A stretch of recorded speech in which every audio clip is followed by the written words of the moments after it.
Hi and good day sa lahat na nakikinig and nanonood ng video na ito. This video is intended to help leaders here in our company, here in V-Mobile.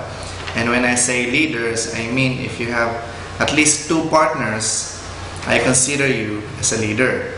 Pagka meron ka na kahit 2 partner lang under your group, under your team, I consider you as a leader.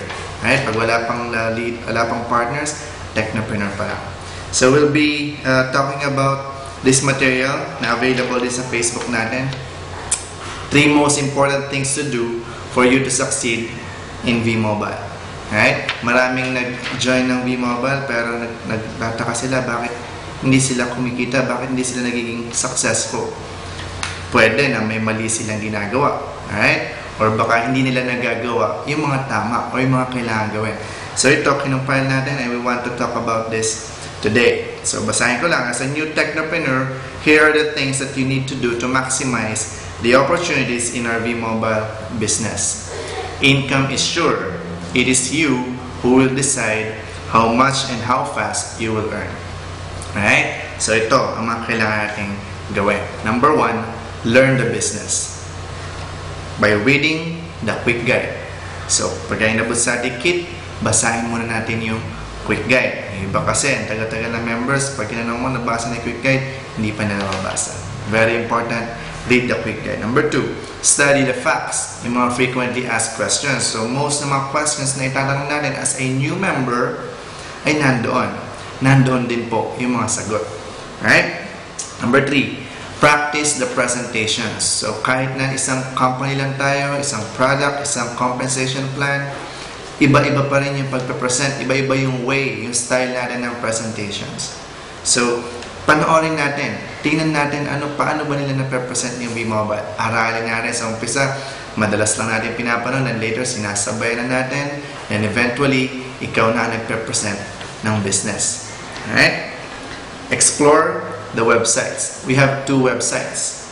Loadstream.ph para ma-monitor mo lahat ng transactions about load. And the other website is myalex.biz para ma-monitor mo yung mga nangyayari sa organization mo, sa business mo. Alright? So, explore mo lang. Click mo lang na i-click kung ano pa yung mga page na hindi mo pa nakikita. Huwag kang matakot kasi lahat naman ng major transactions ay nagre-require ng PIK mo or yung personal identification key mo. Alright? So, wala kang magagawang malaking pagkakamali by just clicking.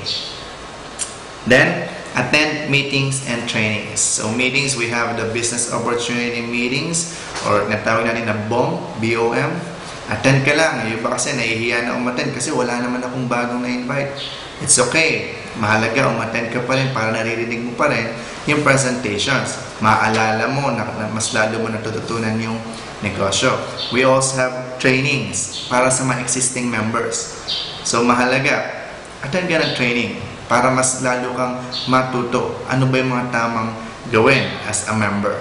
Alright?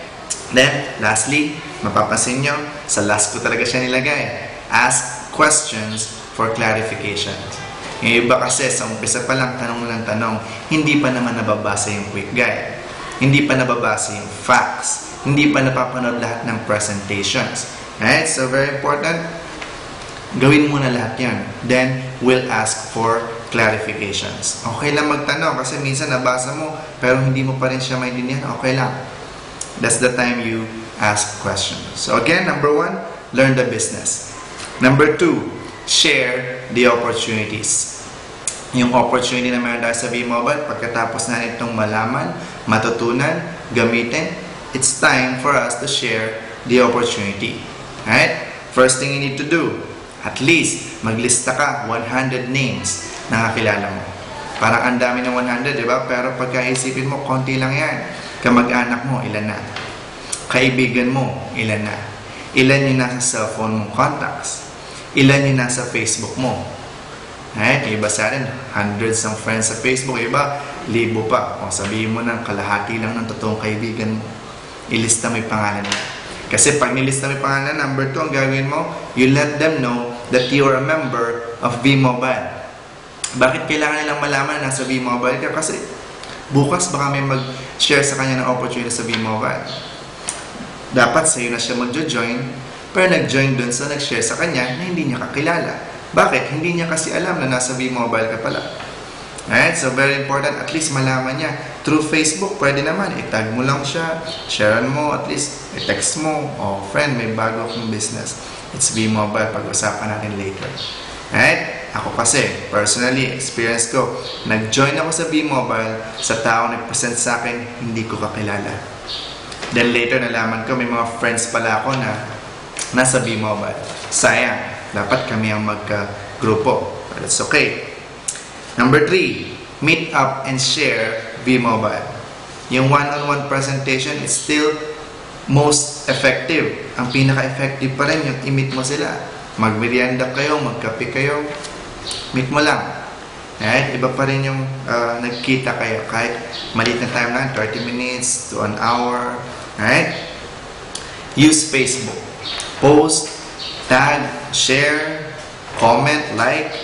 Right? Napaka-effective ng Facebook. Ang daming nag-join ng V-Mobile. Tanungin mo, ba't sila nag-join? Paano nila naman V-Mobile? Facebook. Right? Gamitin natin technology to do this business. Then lastly, follow up, follow up, follow up. Yung na-share mo ngayon, bukas, i-follow up mo. Yung tinext mo ngayon, bukas, i-follow up mo. Yung nag-commit sa'yo na next week, mag-join na siya next week, i-follow up mo.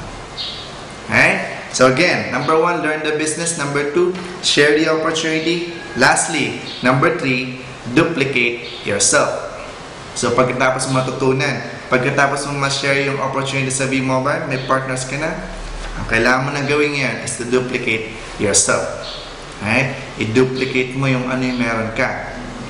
Motivate your core team. Dahil yung time, anday mo ng partners under you, hundreds, thousands, hindi mo sila kayang motivate lahat. Pumili ka lang ng core team mo. Sila lang yung text mo, sila lang yung tatawagan mo, sila lang yung imimit mo. Alright? Kasi sila rin, tuturuan mo rin magturo ng iba. That's number 2. Teach them to teach others. Hindi sapat na turuan mo na sila. I-guide mo sila kasi sila magkakaroon din ng partners. Tuturuan mo sila na magturo ng partners nila. Is that clear? Alright, so number 3, help them build their teams. Our business is about building a team. Building your business team. Tulungan natin sila mag-build ng team nila. Nagsisimula pa lang sila, bigay mo yung mga strategies natin. For example, itong material na ito, i-share natin sa kanila. Alright? Share your tools and resources. That's number 4. Kung ano man meron tayong ginagamit, partners natin yan. Share mo sa kanila. Sabi ko nga sa mga partners, kahit copy-paste yung mga pinopost ko sa Facebook, okay lang. Kasi eventually, their success is also my success. Alright? This is a people helping people business. And lastly, be the upline you wanted to have.